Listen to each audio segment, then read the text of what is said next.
Welcome back to Ivy Unleashed. Today is a beautiful day. This week is Brooke's Bachelorette week. You're going to be hearing this after that. But Brooke doesn't know what's coming, and it's really exciting. And we have a guest today that I am so pumped about. Brooke is so pumped about because she is a shame-busting psychologist. And I think that is just such a powerful lane to be in. We need more psychologists that talk about shame because we all feel it. It's like the worst feeling ever. And Dr. Shawn Horn is here to walk us through what happens in our bodies and kind of how to work through it and how it's normal. And so, Dr. Shawn Horn, welcome to Ivy Unleashed. Thank you so much for having me. We love to start every episode with instant impact is what we call it. You know, people can tune in for just a couple minutes or maybe a sneak peek of what they're going to get, what you're going to share. So if you could leave a piece of advice, an instant impact for a listener just right off the bat, I'm curious what comes to mind. Surprisingly, shame is not what you think. It's not because of your history. It's not because of your how you feel towards yourself. It is a biological, physiological reflex that is wired into our survival brain for our safety. And when we understand the neuroscience of shame, it changes everything, takes the shame out of shame, and helps us move from a shame-bound personal narrative of what's wrong with me to a shame-free nervous system narrative of what is happening inside of me. Ooh, what is happening inside me? That's powerful. It's curiosity. Yes. The Yes. shame versus let me learn more.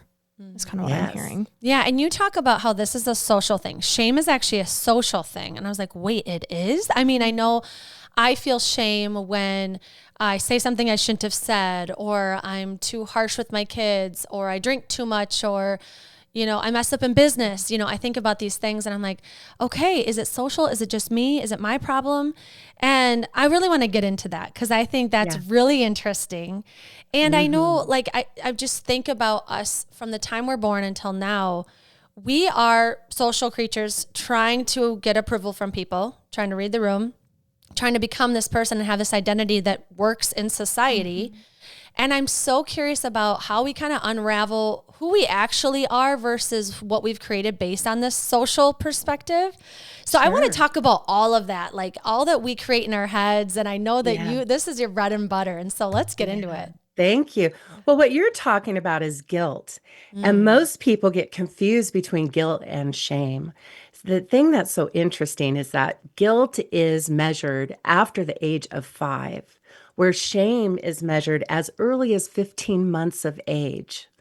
And that is because guilt is part of our self-conscious emotion. We have to develop the ability to think, to have developed values. And so we feel guilt when we violate our own personal values. So you're saying like when I mess up, when I, don't do this thing that I wanted to do and I feel bad, right? And most people say I feel shame. But you're feeling guilty because you're violating your standards. But where do we get these standards in the first place, right? And so you're talking about our need to belong and to feel connected in a social situation. I mean, we have to have that for our survival, to be able to have division of labor, to protect ourselves from the enemy, to gather food, build shelter. We must be a member of our village, right? And so deep down in our hard wiring, we know that if I am kicked out of that village, if I'm exiled, I'm not going to survive. And that is the function of shame. Its purpose is to ensure our social connection and also to make sure that we are having appropriate behaviors that fit our group, right? Okay. So I can be going about my business and let's say I'm a little kid and I go in the grocery store and I see some gum and I want it. So I take it. I don't have any shame. I have no guilt about it. I want to chew that gum and I'm gonna chew it, right? And then I take it out, put it in my mouth, and my mom says, Shawn, what have you done? And it's like, immediately I feel that shock, right? And I pull back and I kind of cover myself and I'm alarmed. And she goes, no, we do not steal, right? So it's a very strong message. It's not just don't do it, or that's a bad idea. I don't want you to do that. It's a hard stop, right? So I call it like a soul spanking, because you're just like, whoa, you feel shocked. And like you see it with your dogs, or you have pets and you walk in the room and they chewed up the trash, and you see it and you go, what did you do? And then their tail goes under their belly and they hide underneath the table, right? They didn't have any problem eating that, taking all that trash out. But when they saw your reaction, that's when it gets activated, right? So that is why we say it's a social emotion. We experience shame when we violate somebody else's standard. When we violate someone else's standard. So the gum, I didn't violate my standard. I was fine. But when I learned that I violated my mom's standard, and then let's say she took me to the store and I had to return the gum, and the store owner is going, is angry, right? I get this message loud and clear. This is a value that is in my community. Now, once I agree with that and I say, yeah, that is bad, and I weave it into my personal value system, then when I go to the store and I want to steal some gum and I take it, I feel guilty because now I've adopted that value. Okay. So this is what I call healthy shame. And healthy shame is so important because we develop our consciousness, helps develop our consciousness and help us have, like I said, the appropriate behavior. But let's say I go into that store and my mom says she sold some gum, and the store person says, "You little thief. You're a thief, I don't want you ever to come in my store again. You are a bad person," right? That's the message. So here, the healthy shame, which was a social correction, has now transitioned into toxic shame, which is identity condemnation. So I've moved from don't do that bad thing to you are a bad thing, right? And now let's say I go through the community and the message has spread and people are now making fun of me and they're pointing at me and saying, she's a little thief. Don't play with her. Don't talk to her. Then if I make agreement with that, oh, yes, I am really bad. Then now it gets woven into my sense of self. And now I believe I'm unworthy, I'm flawed to the core, that when I make a mistake, I didn't just make a mistake, but I am a mistake. Now I have developed a shame-bound identity, which is now, this is who I am. And because now I have that core belief, I will turn to things to soothe that emotion, like excessive behaviors, drugs, alcohol, gambling, whatever. Or I will turn to masks to prove to the world that I am okay, like people pleasing and perfectionism. And I will develop emotions in response to it, like depression and anxiety.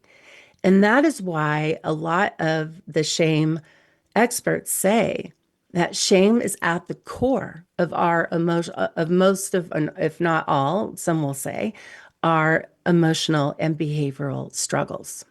So to kind of map it all out, the healthy shame is a physiological reflex when we get certain information that comes from social correction.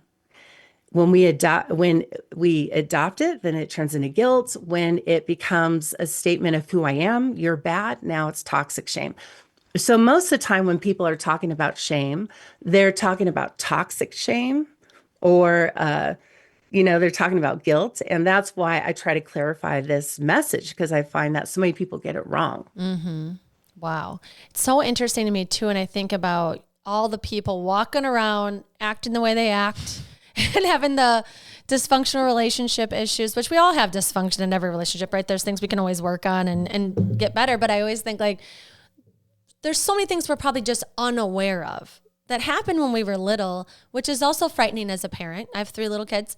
And well, now I shouldn't say little. They're 13, 11, and 8. Wow. They're like big kids. They're like big kids now. They're not little kids. But it's still like, what I could say, they could internalize as who they are. And something we try and say a lot is to like, you're not rude. Your comment was rude. And then when you're kind of explaining this, like you're talking about behavior versus who you are, that's kind of what I'm thinking. But I just, a lot of parents didn't have that type of awareness of how to speak in this identity versus feeling versus behavior. So how do we become aware that the patterns in our life now as adults are probably because of something that happened when we were little? And how do we kind of work on undoing that or becoming less dysfunctional in the relationships because of it? Well, it's so complex. And when I first started talking about this, I was teaching shame-free parenting because I found that the message that we get as parents is that if you're a good parent, you will have good kids. If you're a bad parent, you will have bad kids. But that is not true. It is so complex. You can do all the right things, and your child can still develop belief systems about themselves that you were committed over a lifetime to not do for them. Like for me with my daughter, I was committed to no body shame. There was no diet talking. There was no weight, issues. Like that was so important to me. However, she still experienced that, and had her own insecurities and anxieties about her physical appearance that was not coming from, this household where in my story, like I experienced a lot of food policing, a lot of fat shaming. So that affected my sense of self and, later developed some eating problems and things like that. So, but here my daughter got a different situation and it's still folded out that way, unfolded.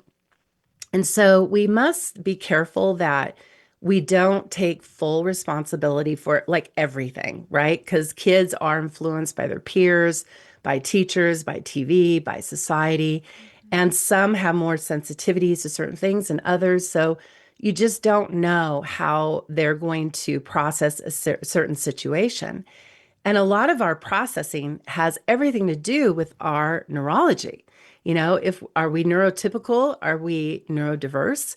Because that's going to affect how our nervous system takes in specific information. And now we know from epigenetics that I can be afraid of something today that was related to my great great grandmother who, was living in a village that got attacked by killer white bunny rabbits. And now I'm terrified of white bunny rabbits and I don't even know why, and so I say our brain is a computer and our experiences are the software that what do you say, that codes the computer, that programs the computer, right? And then you have the next generation computer, and now that has that programming. And then the next one has the programming, it builds and it keeps evolving into a more complex computer, right? And that's what happens with us, with our parents and our grandparents. So I believe that we now say that generational influences carry on 3 generations. Possibly 4, but for sure 2 and 3. So, my great grandmother had a role into what my brain is doing, kind of thing. And so, as parents, this we think is a very encouraging message, but sometimes it's not so great because it can make us feel powerless. We want to feel empowered. We want to feel like if I do that thing, my child will be so great, right? And then when someone goes, no, it may not be anything about you. Well, oh my gosh, Right. I can't fix this or whatever. So part of our coping mechanism is to take responsibility for things we're powerless in, so that we can compensate or fix that feeling that our body does not want to have. I also like while you're saying that, I felt like I could take a deep breath because a lot of times I want to take full accountability for being the best parent I can be. And so it's like you want to put everything into it. And I love you gave that example of the body shaming thing because I am also like that, where I'm like, we don't comment on each other's bodies and the world is fixated on this thing. And I can only control what's in my household. And I just think part of you wants to take full accountability, but you don't actually have to, because everybody has their own journey and you can't control everything about your child's journey, and you shouldn't. Yeah. And one of the problems we're having right now, and this is my soapbox, this is my next TED Love Talk, it. right? Let's hear it. is is that the problem I believe we're having in society right now is this demand and requirement for the outside world to do it right for us to be all right. You Say know, more. you're hurting my feelings. You're offending me. You're not accommodating me or whatever, you know. I mean, this is within reason. Like there are things we want to have in society that is just good human rights things to have. And however, as children, we needed the outside world to do it right. However, as we developed emotional maturity, we learned to become a leader for our own life so that when the world doesn't do it right, I can still remain all right. I can remain grounded. I can assert myself. I can say no. I can leave the room, exit the relationship, quit the job. I have autonomy and freedom and personal agency. But as a child, I did not. And so we needed that as a child. But now as adults, the world is not going to do it right. They are not. Our spouses aren't, our family members aren't, people are not going to love us right. They're not going to be sensitive. They're going to trigger us. They're going to do all the things, right? And what our job is to find a way to regulate ourselves in the midst of those things. Like given this situation, what is the most effective action to take, right? So that's what we're learning.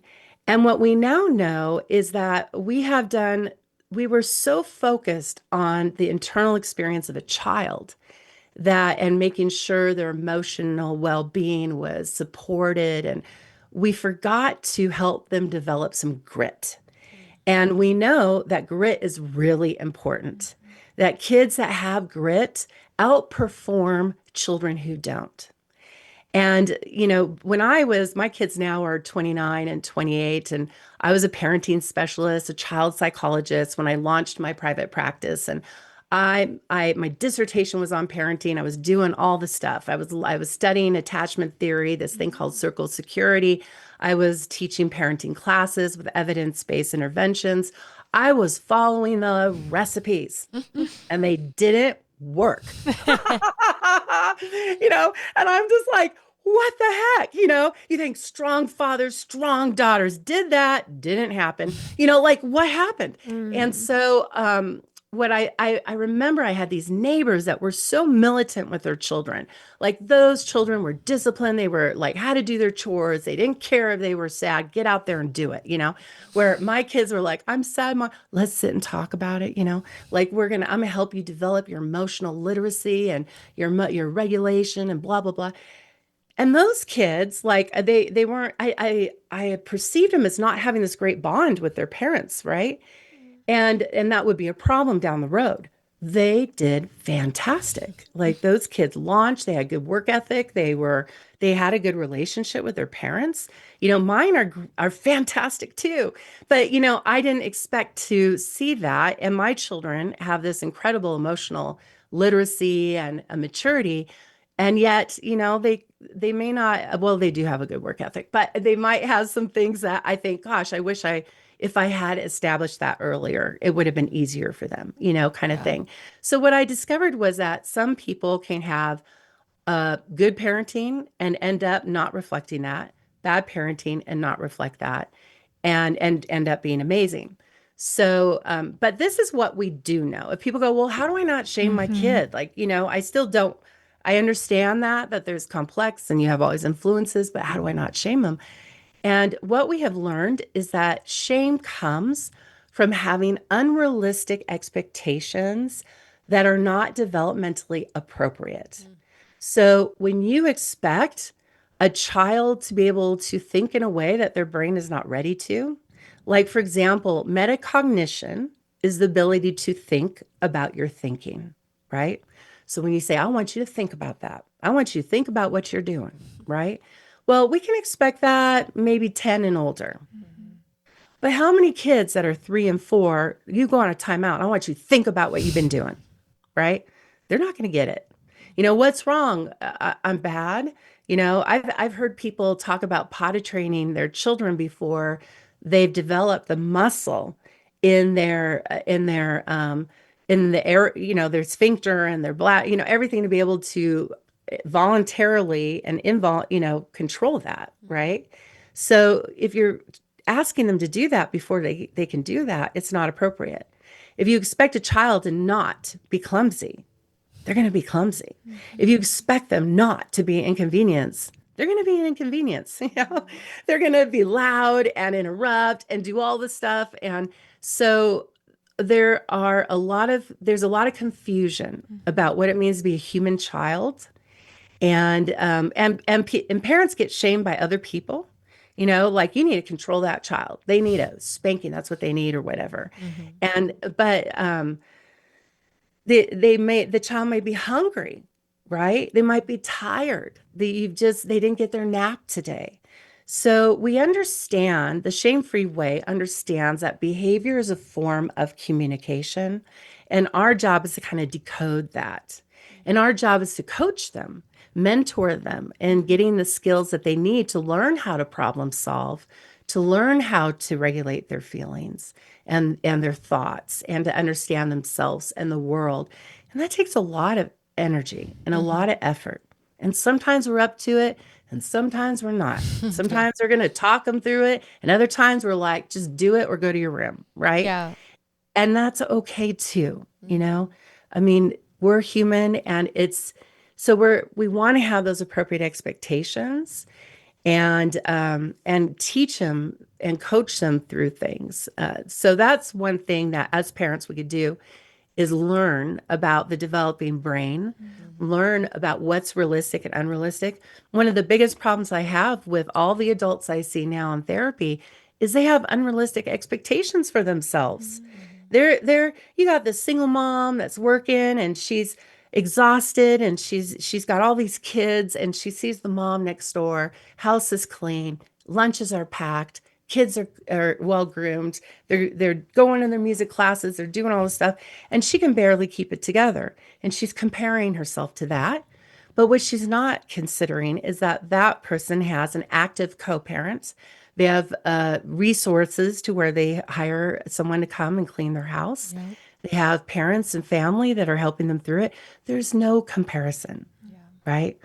I see right now a lot of people comparing themselves to they're launching, young adults launching, and they go, I should be, done with college and have this career, and as if COVID never happened, And I sit there and I go, hello, like COVID happened. You didn't fail to launch in the way that you wanted to because of you or some personal circumstance.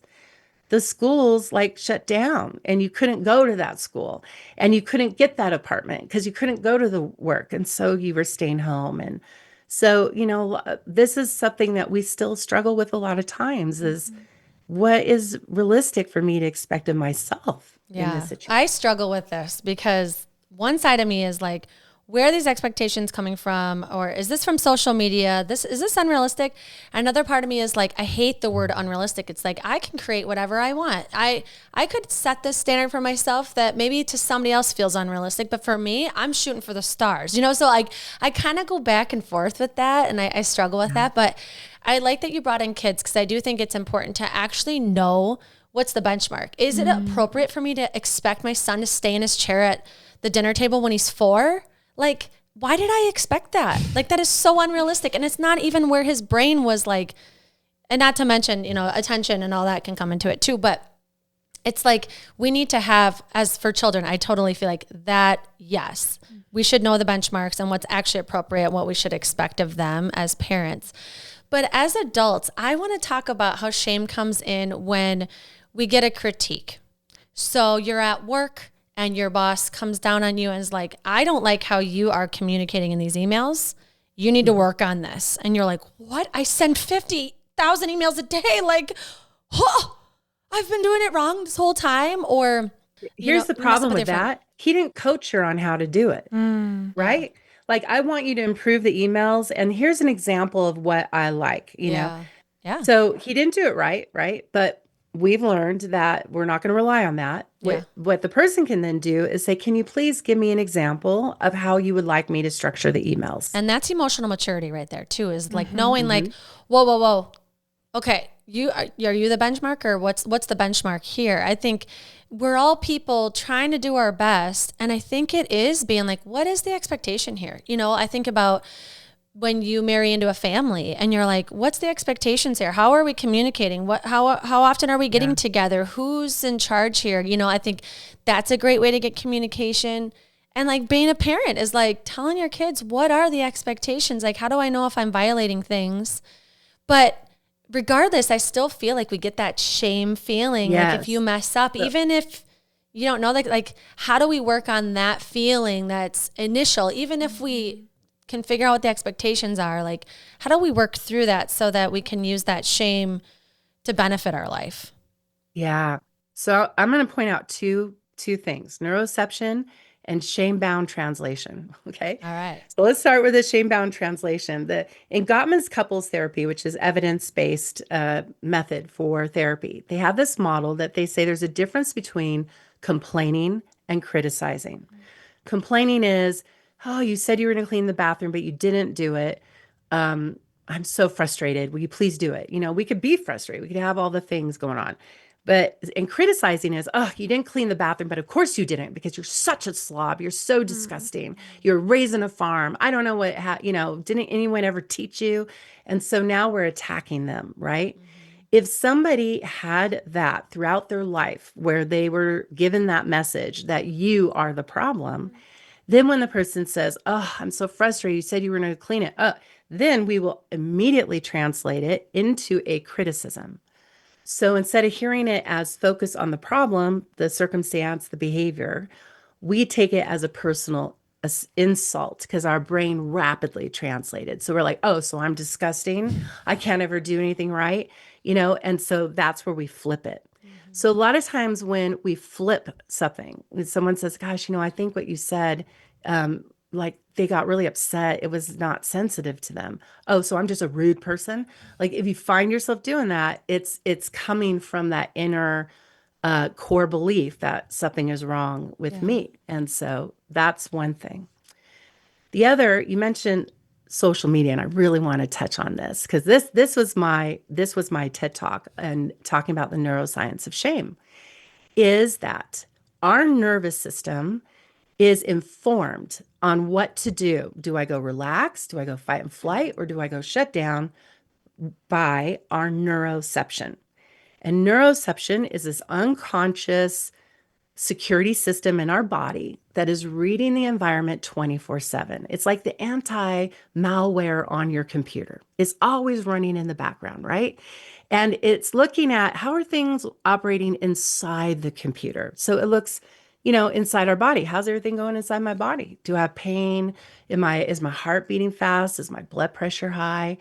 And based on that information, it will send alerts to your nervous system, telling it what to do.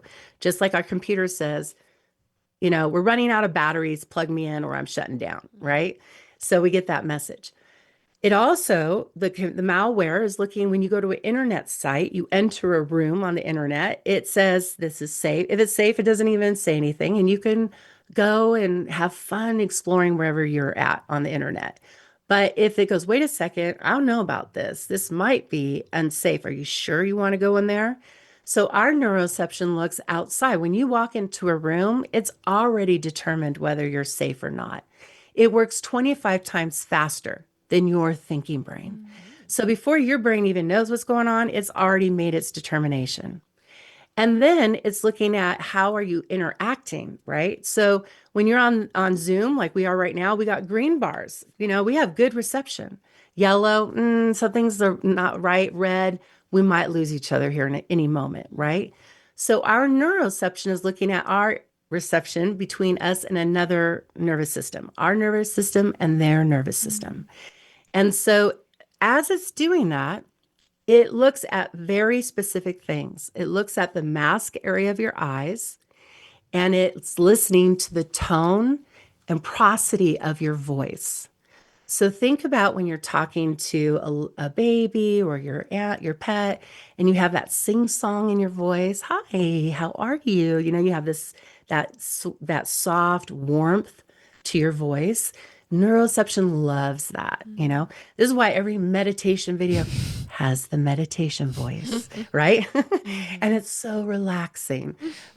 So it likes that. But if the voice is screechy or harsh, it goes, I don't like this. Something's wrong here, right?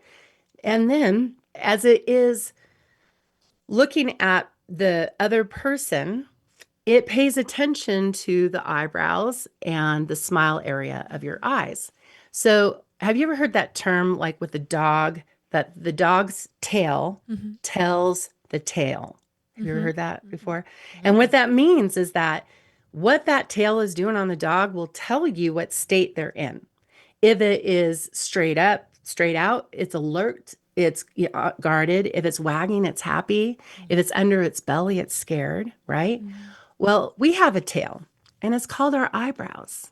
And so the way we wag our eyebrows is when we do the eyebrow pop. You see someone, you hi, and the eyebrow goes up, and good to see you. And the way that our tail goes in between our belly is when we have that up movement in between our eyebrows, like we have that alarm, right? And you see the fear in the eyebrows. And then when it's aggressive, we get flat and our eyebrows don't move, right? And so it tells our unconscious nervous system, the ancient part of us, what is happening with that person and whether we're safe with them or not. And so neuroception requires this information to know if we are safe. Well, now I'm sure your listeners or you have seen this situation where when someone's live with their pet, the dog runs to them, they're really happy. But now the owner is away on vacation and says, let me FaceTime, with my dog. And they go FaceTime and they're talking to the dog and the dog's looking to the left and looking to the right. And it's not even acknowledging that the owner's there, as if it can't even hear the owner. Now, this is a perfect example to illustrate that when we have non-animal and human communication on non-human devices, when we have human on non-human devices, the digital platform, the metal of those machines, blocks everything that neuroception requires to know if it's safe. And that is why the dog does not recognize its owner. It blocks everything it requires. Now, if we take this philosophy and apply it to our communication on digital devices with social media, FaceTiming, Zooming, then we will understand that just having this moment is putting our bodies in a fight and flight. The minute now, the shame is our social radar, right? It's saying, am I there with you? Am I not? And it doesn't understand when it sees your people on this in a picture in front of you, and you're not there. It doesn't understand that. Why am I disconnected? Why can't I feel them? So it activates a shame reflex in the person, which is I want to pull back, I want to curl up, I want to withdraw. I don't want to talk to people. But at the same time, our survival brain goes into detective mode, saying, but I need to know, am I safe or am I not safe? So we get this pull back, pull in kind of dynamic. And that is the loop, the shame loop that we get into with social media and when we're Zooming and when we're doing these things that we don't understand. And so our thinking brain, when it doesn't understand something, it tries to interpret it. How is this possible that I feel this awful here? I must be insecure. I must have low self-confidence. I must what's happening here, right? And this is my message to others to take the shame out of shame, is that it doesn't matter who you are, how old you are, how mature you are, whether you're confident, not confident, connected, not connected. We will have a shame reflex when we are on social media. And the solution is that the minute you notice that, the minute you see you're going, oh, not feeling good, wanting to withdraw, not wanting to answer your phone, then that is your signal to turn it off and then go find a person that you feel safe and connected to and just look into their face and say, we need to talk. Just look. And what it's doing is it's giving your neuroception what it's looking for. Oh, I can feel you. I can smell you. I can see your eyebrows. I can hear your voice. And then your nervous system will be able to downregulate. And so it's so important to understand the shame reflex because when somebody looks at us with a scold in their eyes, when their voice is flat, when they have Botox on their eyebrows and their eyebrows are not moving, it's not wagging, we will have shame activation and we won't understand why. Why do I feel this way? Why am I so uncomfortable? I don't know why I want to suddenly leave. Now, sometimes we must not see all of those feelings as shame activation. Like if you're at a party and you just get a bad vibe and you just want to leave, that's your neuroception that's sounding the alarm, saying something's wrong, you got to go. And we may not ever know why. It could be a smell we picked up, uh, something someone was wearing, something that our neuroception learned were signs that we're not safe. That's so This is interesting. insane. So like I'm thinking anytime I'm scrolling social media, on a Zoom call, on a video FaceTime, my nervous system is telling me I'm in danger, essentially. Yep. And this is why I believe we're experiencing chronic anxiety Yeah. as a society. We're seeing anxiety increase and mental health struggles increase with our increase in digital communication. Now, do you think down the road that will get better? Like the part of our brain that's, a million years old, where the ancestral part that you mentioned, well, eventually decades and generations, like technology is not going anywhere. So is our brain going to adapt? Do you believe that? Or what's your viewpoint on that? Well, I have believed that. We know it will take 3 generations, right, for the programming to occur. We are better off with telephone calls because our neuroception understands that now. However, we're getting this new information about digital dementia that's happening with frequent screen use that is causing some significant problems with our brain. It's causing problems of memory, attention, concentration. It's lowering IQs. They're saying it's literally going to reshape our brains so we have lower intelligence. And we're seeing digital dementia in as early as 5 years of age. There was a recent Australian 60 Minutes on this. And so the concern is that, yes, we will adapt, but however, our brain is getting impacted. And so the solution to that, we're still trying to figure out. But we really do need to reduce our screen time so that we don't get those dangerous effects.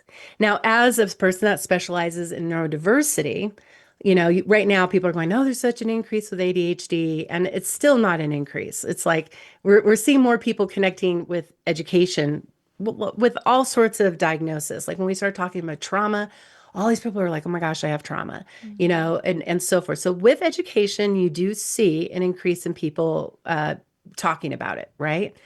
But what we always say is that when you're dealing with neurodevelopmental conditions, you're born with these conditions, right? So learning differences you're born with, autism you're born with, ADHD you're born with. And the diagnostic criteria is that we see these symptoms before the age of 12, before the age of 10, before the age of 7. We look for these certain markers to see the symptoms are there. It dawned on me the other day, oh my gosh, like this belief system was based on a population that did not have digital devices before those ages, right? I didn't have them. Even my kids didn't have them. They're 30 somethings. But now we have, if they're under 30, they may have been born and straight to the digital device. So now we may not be able to distinguish. This is the question I have as a scientist is like, how are we going to distinguish an ADHD condition caused by digital exposure or by you're born with it kind of thing? So this is going to present a whole new problem to the field of psychology that we're going to have to try to solve that we're seeing right now. So it's so alarming. I'm telling everyone I love, like, it just with all your power and all your might, keep youth away from screens. It messes with our body in more ways than we ever know. And it's not because of your thinking. It's affecting the way the brain is shaping. It's affecting our limbic system, everything. And if we want to be well and we want to be balanced, we must, really limit that. Yeah. I think, yes, there's the data behind it, but it's also how you feel. Like I remember when you made that rule, Andrea made a rule in her house of no screens before school, and Griffin her son fought back, and then he became in love with it. Like he noticed how he felt. I was on a trip this past weekend where I'm face to face with girls, barely any screen time. And I'm like, oh, like I can breathe, like my nervous system. I don't want to reach for my phone. I don't even want to read a book on my Kindle. Like I literally just sat on the airplane, like looking at people. Like you can tell in your body how good it feels to put the computer, to put the screen away. And I think that, like, for me, that's really all the evidence I need is like, how does my own nervous system react and feel? How come everything we do is like the harder choice? Like Brooke and I are in the business of helping people work out, which like is not the convenient thing. Get off screens, which is so convenient. Eat healthier, not as convenient. Like we are in the business of like choosing the harder thing, but the harder thing tends to be healthier for you and better for you. And so sometimes I'm like, man, too bad we don't have like a convenience business. Like you'd probably make a lot more money or like be more successful. Or I mean, therapy is the same way, right? Like going to therapy is not the easy decision. It's doing the hard work. Yeah, I always say people that come to therapy are the most courageous people I know because they're willing to face shame. They're willing to just open up and look at things. And people that are very shame bound, they're the ones that won't come. I don't need therapy. Nothing's wrong with me. The more you get that kind of mantra, the more there's stuff going on behind the scene. But I think what you're saying about the hard thing, we get that mindset that things are really hard. But if we look at it very simplistically, it doesn't have to really be that hard. Like wake up, sit outside, drink your coffee, look at the sun, go for your walk, make your eggs, and just relax and do life, right? And so if we have our go-tos that we've developed, our habits we've developed, it doesn't have to feel like I've got to go to the gym and I have to work out hard. It's like you start to want to do those things, right? Yeah. And like, what am I going to make? Well, yes, there's a learning curve with that. What is easy for you to make, healthy, feels good in your body. But once you learn, then you have your go-tos. And it really is not as epic and big as it feels when you look at it. So a lot of times we can feel very overwhelmed when we look at something like, I'm going to do this thing. Oh my gosh, it's so much. And I always say, don't look up, just one step at a time, and just flow with your body. If you need rest, get rest. Sleeping is as important as exercising. And sometimes your body needs to sleep. Oh yeah. And going to the gym is just going to stress your body out more. So we have to learn how to get attuned to our body, which can be hard if people have problems with interoception, like feeling the cues of their body. Yeah. And people who have trauma, like 45 to 65% of them have that problem, as well as neurodiverse populations. Like they can't sense their cues correctly. So it's hard for them to know, oh, I'm hungry now. Do the intuitive eating and movement and things like that. And what you're talking about with turning off the screens is what's going to help you get more in tune with your body. Totally. I think Yes. the goal is I want to feel good. I want to feel better. And a lot of things, it will be shaking it up. It will be setting the phone aside and not numbing with it. It will be a little bit of effort to get outside. But like you said, like you have to give yourself the opportunities to feel good, to feel better, because you deserve that. And I think there's so many pieces to this puzzle. But what I love that we're talking about is the shame piece of it, because that's what why a lot of people don't start. They're so shameful that it's been years of sitting on the couch. It's been years of fast food and not taking the action. And they have shame about their history and their bad behavior towards themselves that makes them be overweight or depressed or whatever. And so what would you say, like, to someone that identifies, okay, I do actually feel pretty bad about myself. I wouldn't admit this to anybody else, but like, I feel guilty or shameful for my past actions. Like, how would you help someone lift that kind of burden and that weight so that they can start to do and take actions to make themselves feel better? The first part is to know we're part of the human experience, and everybody has something in their past they feel shame about. Everybody, every single person at any given time struggles in one of three areas: finances, relationships, or health, and all three. And there's no exception. So shame tells us we're alone. It's only us. No, no, it is all of us, right? Yeah, but they didn't go through what I did. Yes, many people have. Many people have. If you look at the stats of some of the big things that people think about that are associated with shame, like let's say incest, that if you look at the stats of how prevalent that is, I mean, it's horrible. It's absolutely horrible. If at one time they used to say 1 in 3 people have herpes, 1 in 3. I was sitting with 2 of my friends and I told them this, and one of my friends looked and said, "Okay, which one of us has it?" It was like, oh my gosh, and so this is not a unique experience. But shame makes us be silent and hide. So we don't know that. We don't know that other people are struggling. Shame makes us do appearance management, not problem management. So, because people aren't trying, I got a problem, I got to fix it. And they're just, I'm good. It's just, I've got it together. Then we don't see it. And so it gives us this illusion that things aren't the way they are. But we also put heaviness to this stuff, and we needed to have an irreverence to it. We need to get our so what's back, like I made some mistake. Okay, so what? That was yesterday. We have today. Does yesterday define you? Are you yesterday? Are you this condition? No, it's way too complex to be that simple. And what's so great is that we are rejuvenated and our brain can get reshaped.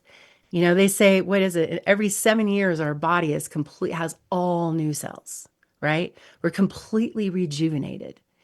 And so we go to sleep, we wake up, our body's getting restored, and we begin the journey of transforming our brain and our body. And every day is a new day to try again. That's where 12-step programs are one day at a time, right? And so you're not alone. And yesterday was yesterday, and today is today. So let's embrace it and move forward. And part of that realistic expectation, too, is sometimes when life is so hard, all we can do is survive. There's not room for thriving. To thrive, your brain has to be in the calm parasympathetic state, which we call the ventral vagal complex, which is like total peace. And then I have all the best atmosphere in my brain to learn. But if I'm not there, that part of my brain goes offline and I am in my most survival brain. So I'm not going to be learning. I'm not going to be growing. I'm not going to be making goals, 1 year, 5-year goal. They say that's a sign of trauma, that people who have trauma, you say, well, what is your 5-year plan? And they go, I don't even think about tomorrow. They're so busy surviving, right?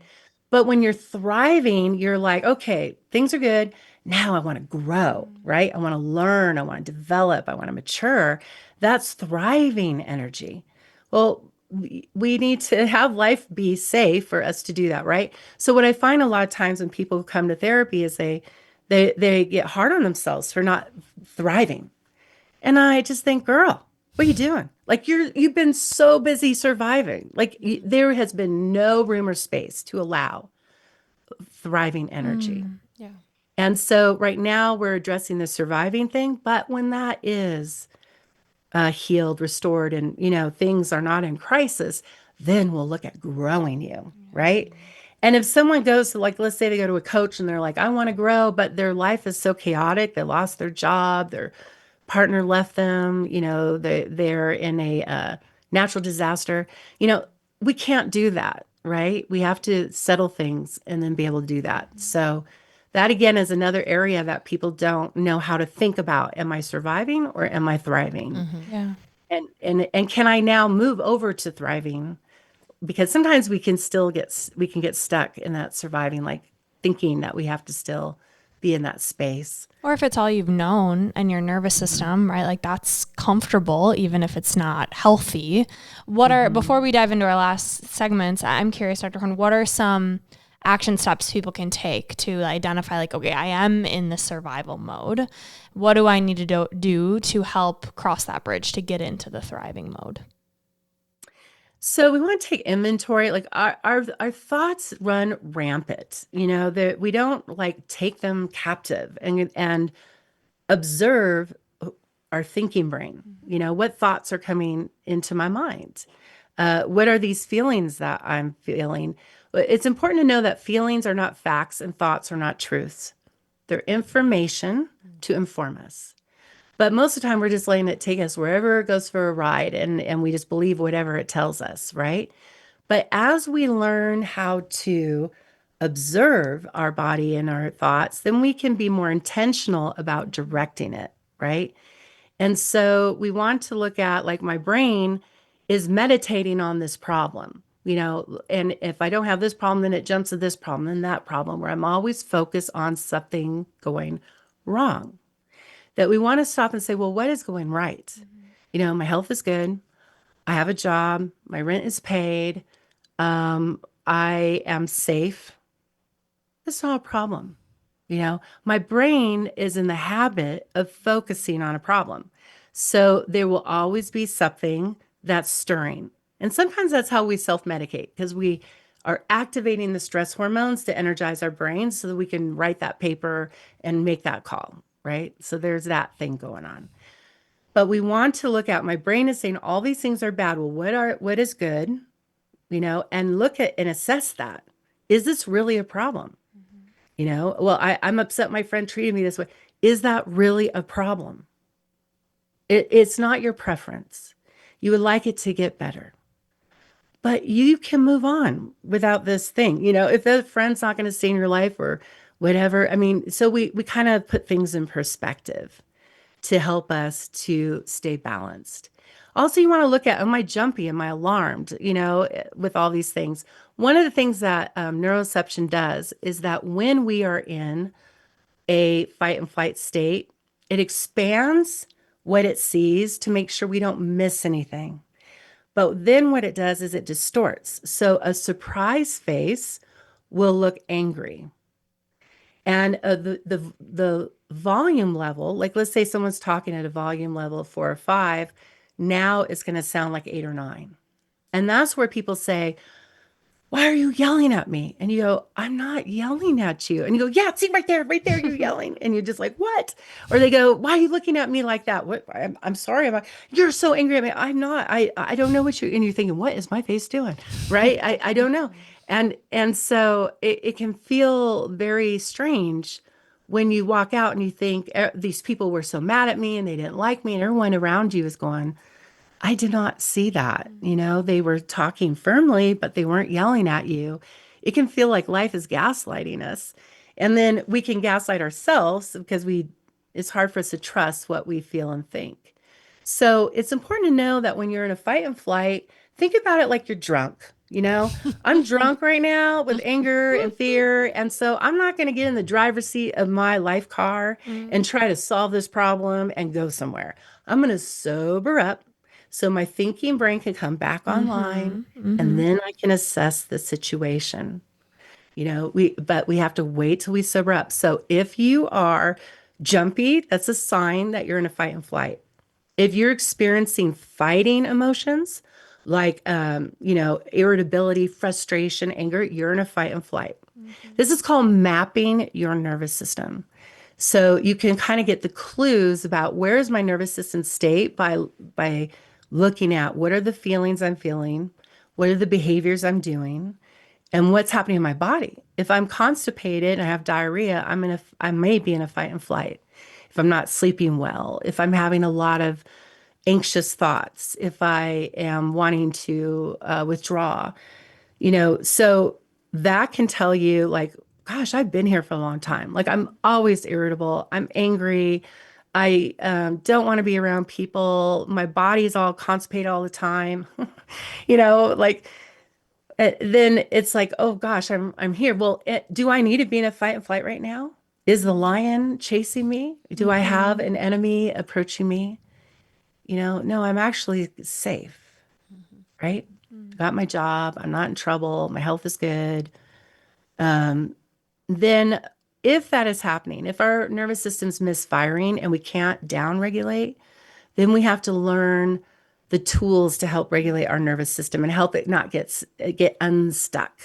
And that's the somatic interventions or safe sound protocol, which is a polyvagal tool that helps to correct our nervous system flexibility and things. So, Dr. Horn, this has been incredible. My brain is like going a million places in a good way. Yeah. Of like, I never thought about how technology does that Yeah. to our Well, nervous and system. I love all the examples you just gave, because it's like, if you feel like there's a constant battle and you're constantly reacting and jumping and like, if that's how yeah, you feel, and I'd like that you gave some examples, because people are legit living that way and think yeah, that that's just how everybody lives, and it's not.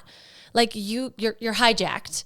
And what I love about following you is you in real time will be like, hey, do you ever feel this way? Can I just show you something real quick? Let's breathe together. And you give these examples of like, this is normal. Like, a lot of people are feeling this way. Let me help you, because I'm a therapist. I know what I'm doing. And we've got to calm this nervous system. It's so important. And so thank you for giving people tools to do that. And we really want people to be able to follow you, get your book, and have all thank these you. tools that you're sharing, because they're so helpful. So can you tell everybody where to find you and follow you? Yeah, so I am the social media spaces that I'm on is YouTube, Instagram, TikTok, and I have my podcast, Inspired Living Podcast, that I'm going to be putting more episodes on. And my book you can buy anywhere where books are sold. It's called Thrive Socially with Adult ADHD. And my reviewers and endorsers said this book needs to be for everyone, like not just ADHD, but with the SEO and everything, you want to capture certain groups. But really, if you want to learn about how to have a shame-free mindset, how to understand the nervous system states, how to map your nervous system states, how to understand what your nervous system does in relationships and social contexts, and how to improve your self-leadership, grow your social and emotional intelligence, this book is for you. And it's got tons of free resources that the publisher, New Harbinger Press, makes available online to accompany the book. It's really like a second book that goes with it. So you can get that anywhere: Amazon, New Harbinger, Target, wherever books are sold. And then come to my website and see my blog and join my community, my email list.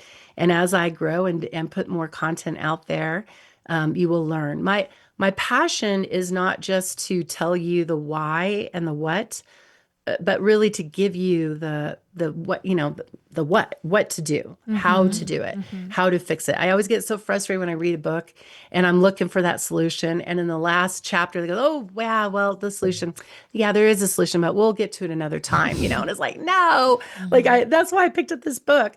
And so it's really important to me that we're given those tools and those skills, not just I mean, education is intervention. However, we need the tools and skills that we didn't get and we haven't mastered to make our body different. You know that with your health and nutrition stuff. People don't know like what's important for exercise. How do I move my body? What do I eat? And how to Where integrate do it into your day to day. Yeah, it's the key. So I'm so glad that you provide those tools, and everybody will link everything for Dr. Shawn Horn too. But we always end our show with a few segments. One is 3 gold stars. So top 3 takeaways for people, whether it's things we already talked about or your 3 life hacks in life, whatever you want to share, your 3 gold stars. I have 3 gold stars for well, success comes from moving out of your comfort zone. We are going to be uncomfortable. I was thinking it when you were saying, why do I feel like it's so hard until I feel good? And it made me think of people who stop drinking alcohol. At first it's fuzzy, but then they feel so good, so good. And that is what happens when we move off of digital stuff and we get connected to earth and ground again. Okay, Yes. so first one. All right. Get And uncomfortable. yeah, it's okay. We're guiding our feelings. We're not following our feelings. And so it is our brain is a muscle and we need to exercise it. And just like in the gym, you work out till you can't lift that thing anymore, and it takes you to the next level. So growing, we're reshaping our brain that way. It's so important to know that shame is hardwired in us. We have a shame reflex. Under the right conditions, it will activate and we won't know why. And we may never know why. And you could do all the therapy in the world and not know why. And knowing why is not going to make the change happen in the first place. Like, oh, we all know why we need to exercise, why we don't need to not eat sugar, but we still do it, right? So, um, so it's important to know what our body is doing. And the more we learn about it, the more we can develop a shame-free understanding of what our brain and our body is doing. And instead of making it like, I'm bad, something's wrong with me. And third, we're part of the human race, and every single person has shame. Every single person. There's micro, macro. There's like every little day shame events that happen. Oh, you're gonna wear that, or would you let your kid do that? Like things that we get, like we're violating a standard. That's gonna happen. And then we have the big events, that are very hard, that are more what we associate with shame. But shame doesn't have to be associated with that. It could just be you're talking to someone who has Botox and your brain doesn't know why. Are they not popping their eyebrows when they see me? And it's going to say they don't like me. They're mad at me. And then now you're in fight or flight. So now you're seeing all their face as really not liking you, right? And so we've got this thing going on that can make us so confused. But as we learn that, as we know, we're all doing this. No one is an exception. It's not people that say, oh, I am so self-confident. Like that is not our goal. Our goal is to develop resilience. Our goal is to be able to learn how to down-regulate our nervous system. Our goal is to be able to identify what's happening in our body so we know what tools to access. Our goal is to not make that reflex stop. It won't. It's not possible, right? Because it's there for your survival. Shame is helpful. It's toxic shame that's not. And so we're all okay. We're all doing this together, doing the best we can. And so we need to have self-compassion and self-grace and learn about what it means to be human. I love that. Okay, 3 more surprise questions as we wrap up. We call this segment Unleashing Ivy. So first, my question is, if you could have people start doing one thing today to support their mental health, what is your one recommendation, one tool for everyone? You have to have human-to-human interaction on the daily for your neuroception. Just like you have to drink water, I need to be face-to-face with you in real time to help my nervous system get regulated. And if you don't have people available, have an animal that you do that with, go out in nature, be barefoot on the ground, stand in front of the trees, the water. We have to connect daily with real things and less on non-real things. I love that. That's such good advice. Can you not stop looking at her eyebrows now? Like I don't know if you've trained these eyebrows, but now I'm like, well, one's up and one's up. Oh no, now they're both up. And like my eyebrows, yeah. my eyebrows have a life of their own. I take no responsibility for them. I don't know what the heck is going on I feel up like there. the dog is wagging its tail at me. I feel like you're very friendly, very warm. It makes me want to talk to you all day. So I like ever since you brought that up, I'm like, what am I doing with I mean, I haven't done Botox, but like I probably am not doing a good job with like my eyebrow. Great mobility in those brows. What's so interesting is that the cranial nerve that's related to the face and facial muscles is not activated when when we're stressed and when we're in threat. So one of the signs that we are in a stress or trauma is that our face stops moving. We don't move our like eyebrows. resting bitch face. Resting bitch face. Oh. Yeah. And also your voice gets hoarse and it doesn't have good tone to it. It gets more flat. And so you have someone talking, they're always talking like this when they're talking to you, the same tone every time, right? And if you really listen to it, you think, oh my, they're really not changing. They might change the volume, but they're not changing the tones that they're using, right? So interesting. And so one of the things that you see when people are beginning to heal is they have more tone and their face is moving. And in my therapy, I do safe sound protocol, which helps correct the nervous system. And I thought people were like flat-faced people. I just thought that's the way it is.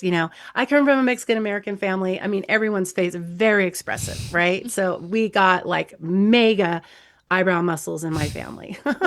And so I just thought that was us. That's just how it works. But then when someone would come in for the sound therapy, I go, "Hi, how are you?" And they go, "Oh, I'm good." And their face would light up, their eyebrows would move. And if I could fall off my chair, I would. I'm just like, oh my gosh, like I have never seen this face, on you. And so you do see the face moving a lot. So That's we can so tell if we're stressed if we're not moving our face a lot and listening to our voice too. Yeah. I'm going to be looking at people so differently. I know. Well, you know what? One of the experts in polyvagal theory of this model, the nervous system, Deb Dana, she says once you understand this, it changes the way you view the world. Yeah. I feel like this is going to be so different. Oh, they're depressed. Oh, Yeah. they Yeah. need a She's- hug. She must be stressed because the way she's looking right now. What has she been through? What kind of trauma has she not worked through with that face? Well, I think it just gives everyone permission, like, just be nice. Yeah. Someone's got a stale face, a resting bitch face. Like, they got some deep things they're They've working been through some stuff. Yeah. Yeah, they've been through some stuff. Okay. It's medicine. If you give the eyebrow pop to someone, you just gave their neuroception some medicine. Oh, I'm going to do that. I'm gonna like, be hey, what's up? I'm going to start scaring people. if I'm like stale this weekend at all on our trip, just give me a few. I'm gonna. These guys. That is going to be the new thing. That is going to be a new thing. Thank you for giving us something to laugh about. Okay. And to help people feel more welcoming and warm around us. Okay. My question has nothing to do with anything we've talked about. From following you, and what you were saying today, you've studied so many things, you've taught so many things, you've learned so much, you've written books, you're doing workshops, and it's decades of you putting your heart and soul into helping people with their mental health. I'm just so curious about your journey and kind of where you see it going and what kind of keeps you going with helping people with their mental health. I say that I'm neurodiverse. I have ADHD, and I only started talking about that maybe 4 years ago. And I say we're unicorns in a donkey world, right? And what I find is that the woman who's an entrepreneur, who has big dreams, big goals, she feels drawn to speak, to write, to do things. And the world finds her, and asks her, will you talk? Will you do this thing, right? It can feel strange because other people, oh, I would never do that. Mm-hmm. Here comes the shame, right? Because you wouldn't do it, so that's your standard. And throughout my life, I got this message that I was doing too much, that I had too big of dreams, and I realized I'm not doing too much for me. I'm doing too much for you. Yes. This would be too much for you, but not for me. How I had a golden, I don't know why I'm talking about dogs so much. I love it. But I have a golden retriever, and that dog wanted to use his brain so bad. We have to put a tennis ball in a Tupperware and let it go at it for hours, right? And, some of us just have this power in us that we want to do things. And then you'll have people say, oh, you're a perfectionist. Well, there's a difference between pursuing excellence and perfectionism.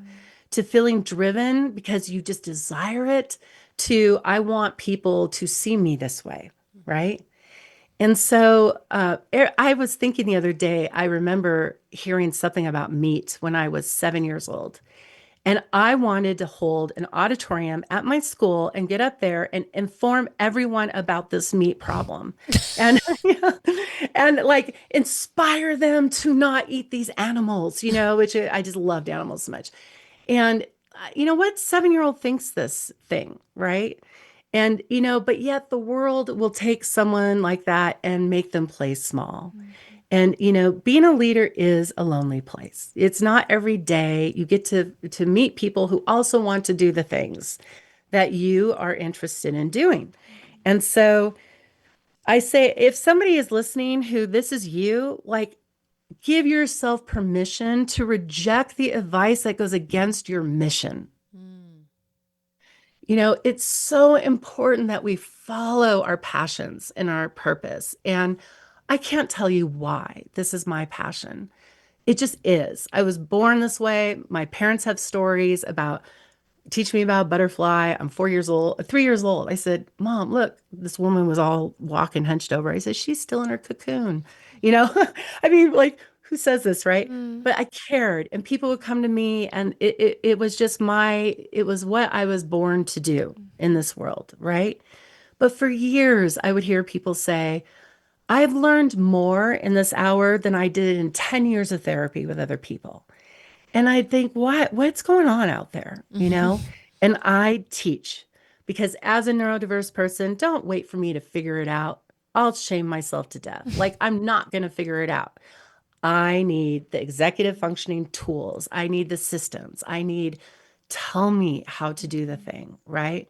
And so I understood that. And I would teach as well as process the therapy. But there was only one of me. And so I remember thinking in like 2017, I wish that I could put something out there so more people can hear what my clients hear. And that's when I said, I think I'm going to step into this public role and start teaching on a bigger scale. And when I announced it to my colleagues, I said, you know, I think that I've been hindering this for a long time, but I'm meant to do these things and I'm going to do them. And they laughed and said, "Oh, Shawn, I think your ADHD is talking, or is this manic? Like it was pathologized. Like you're either narcissistic, you're manic, or you're ADHD with poor judgment and so forth." And I said, "No, I just feel in the core of my being that I need to connect in this way." And within 4 months, I had speaking engagements. I had a column in a magazine. I was on a cover of a magazine. I was on podcasts. I mean, it found me. And that's kind of what happens when you step into your passion and your purpose. The universe will conspire to assist you when you are in that alignment. So all this journey, I haven't really known how it would shape. All I did is said, I'm going to say yes. Raised my hand and I said, I will do this thing now. And I was open and curious to how it would show up. And then here I am, TED Talk, book, blah, blah, blah, blah, blah. And I'm passionate about what I'm teaching because people need to hear this. It will transform their life, their mind, and give them so much hope that life can be so different than we ever imagined what people told us. Yeah. Because people don't have the authority to tell us who we are. People told me I couldn't, I wouldn't, and I can't. And you said, watch me. I'm curious last question, if you could go back and tell younger Shawn one thing, what age would you choose and what would you tell her? At 6 years of age, I was given aptitude tests and I drew dot to dot pictures on it. And they took it, didn't look at it, and told my parents that I was the R word, that I had significant cognitive impairments, that I would never be able to do school. And they put me in special ed, and I was there until I went to college on a volleyball scholarship. And I failed all entrance exams. And the school had an intervention program where they taught students how to be students. That's when my education started. And I did not know I was smart. I did not know I was capable. I was told I was dumb. I was told I was all the words that are related to that. I was told by teachers I would never be able to do math, that I will never be able to go to college. And now I'm teaching neuroscience. I'm associated with the medical school in our area. I, do all the things. And it wasn't true. So I would tell that person over and over again, me at 6, that I am not dumb, that actually I'm very intelligent, very capable, and they just didn't know it. And that how people treat me is more about them than it is about me. As children, we didn't have the mental maturity to know that. We look at the world like these giant mirrors saying, who am I? Am I lovable, likable? And we take how people treat us, how they touch us, how they include us or don't include us, as if it's God's word of who we are. Think about this. Like, our belief about who we were was completely shaped by a brain that wasn't developed yet. Why are we still believing that? Why are we still believing it? The kids told us we weren't capable, well, I'm not capable. You had half of a brain. How could you make sense of that? Yeah. Right? So, our frontal cortex, which is our thinking brain, doesn't finish developing until we're 24 to, if you're neurodiverse, 28. So we were trying to make sense of the world with a brain that couldn't make sense. So our job now is to unglue ourselves to those narratives, to deconstruct those narratives, and be open and curious about who we really are. And so I would tell that 6-year-old, she is perfect. She is lovable. She is likable. She is perfect in every way and perfectly made. And people cannot tell her who she is because what they're telling her is what they think about themselves. Oh my gosh, Dr. Mic Shawn drop. Horn. This has been such a beautiful episode. I'm so happy that we took this time with you today and you took time with us to I think it's a lot about curiosity of knowing and you just wrapped it up with a bow of like, don't allow that narrative to be your narrative now because you weren't even fully developed. Like there's so many golden nuggets in this episode. And I just feel like we just scratched the surface of what your brain has on there. So I'm sure you'll be back. And I'm so happy people can follow you and have more grace for themselves, more grace for others. And just know we're continually learning more about how our brains work so that we can eventually get to thriving. So we can understand we probably are a lot of us in fight or flight and have some tools to help with that. So thank you for your time. Thank you for your knowledge. We're so grateful. And how we end every episode is with a piece of gold, a quote, whether it's yours or somebody else's that speaks to you. And would you sign us off with yours? Oh my gosh. Transform from the person you were programmed to be into the person you were designed to be. This is Gold Ivy signing off. Listen to your truth and go chase your gold. Dang! That episode got better and better as it went on. I mean, whew, should we just keep going for 4 more hours? Oh, I could have asked a million questions. Thank you. That was good. Oh, I'm excited for everyone to hear this. Yeah. Thank you. I Thanks think- so much for having me on and for Yes. talking about these things because they are so important.